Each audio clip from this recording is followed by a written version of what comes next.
Hey mamas, thank you for coming back to the channel. If you're new, hello and welcome. Please subscribe and hit that notification bell so you can stay up to date with everything that I have to say. Listen to me, like I do this all the time. I hope this video finds you well since we're all stuck at home in quarantine here in the early part of 2020. You know, there's that coronavirus. But yeah, I got little kids at home and maybe you do too. And if that's the case, then y'all know just how hard it is to keep them busy and entertained. And my son now says, I'm bored, which I don't know where he got that from because he didn't get it from me because I'm never bored. But if you have little kids at home and you need some things for them to do, I do have 5 suggestions of little things that y'all can do around the house, and you can kind of spread it out throughout the day so you're not just plopping them down in front of the screen or they're, you know, riding their bike around the yard for the millionth time in a row.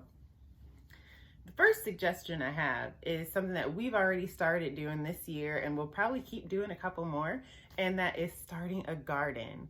It's one of those things that, like, I remember doing it from my childhood when we were not in quarantine, and it was a pretty awesome thing to do. And it teaches your kids to, like, get outside, enjoy nature. It gets them to eat a little bit healthier, unless you're just planting flowers or something like that, which that's cool too. But we started a vegetable garden.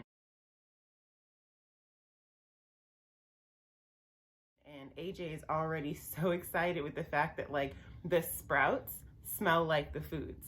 So, like, we have some cucumber sprouts and he is just like so shocked that they already smell like cucumbers. So that's one thing that's really exciting, and it kind of gets their hands in the dirt and it's wet and it's dirty, and you know, it's a little bit of that sensory play action, and it's fun for adults too. Another suggestion is to bring the outside in, and we've done that by having, we have like a slide that we kind of set up like a little playground situation. We have a huge living room. So we have a slide and we do different things where we set up, like I have kinetic sand, and he has like a little sandbox, sand play area. Sometimes we do a little water station. Splish, splash, splish.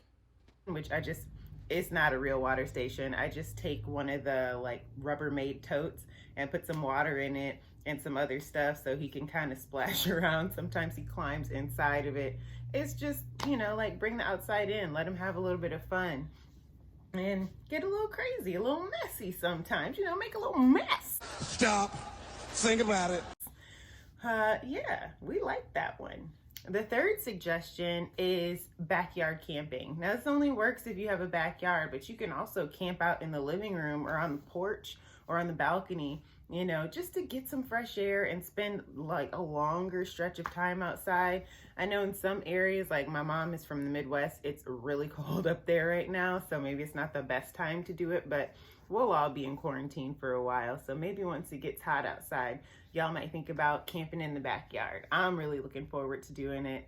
We got a pool coming, like one of those seasonal pools that you can put up and take down at the end of the year, at the end of the season. So I'm looking forward to having like some real good, like, hardcore Go swimming. backyard playing this year.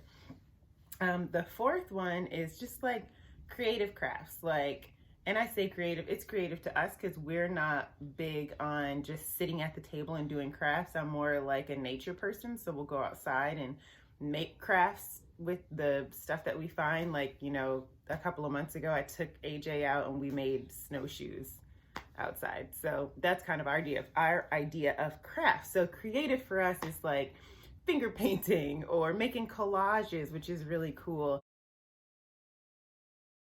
And those kind of things, like if you make like a really good collage, you can, or just, you know, really colorful one, you can put that in a frame and hang it up and keep it for years to come. You know, our snowshoes are gonna like decompose eventually. Well, they probably already have. We left them outside, so I don't know where they are. And let's see, 1, 2, 3, 4, 5, 6, 7, 8. No, just kidding. The fifth suggestion that I have is obstacle racing. Now, I got this idea from my friend Kate, who's a member of my Bible study and also has just become like my BFF.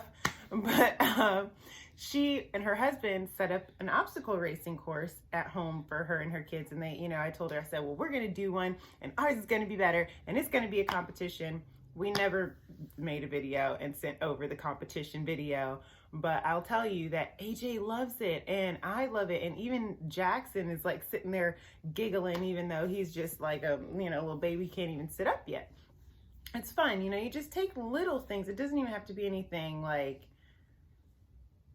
too involved. Like, we just hopped over a chair and rolled over a pillow and hit the letter D on the keyboard a bunch of times and weaved in and out of some Legos and ran in a circle. I mean, like, that's one thing. You can even make obstacle courses of just sounds, like Simon says, kind of like you clap this many times, you stomp this many times, you scream this many times, and now you do it. It's a lot of fun. So those are just some suggestions, some easy suggestions of things you can do to keep everybody entertained. It keeps you entertained. I'm excited just thinking about it. It's nap time and I'm ready for this kid to get up so we can do something else. And then too, like, I know it seems like a good idea, like seems easier to just kind of let go of the schedule. And I'm all for free play and spontaneity, but do your kids and do yourself a favor and try to hold tight to like a regular schedule. Take it from this stay-at-home mom. Like, I live in quarantine technically. So I know the importance of like keeping the bedtime, keeping the meal time, and keeping activities, relatively at the same time of the day, because kids need structure, they thrive on it, and so do we. So have some fun, get outside, but not too far outside, stay back 6 feet, and enjoy your family. Leave some comments leave a comment down below and let me know if you tried any of these or what you guys are doing to keep yourselves entertained. And stay well, cover your coughs with your arm, and I'll see you next time. Be blessed.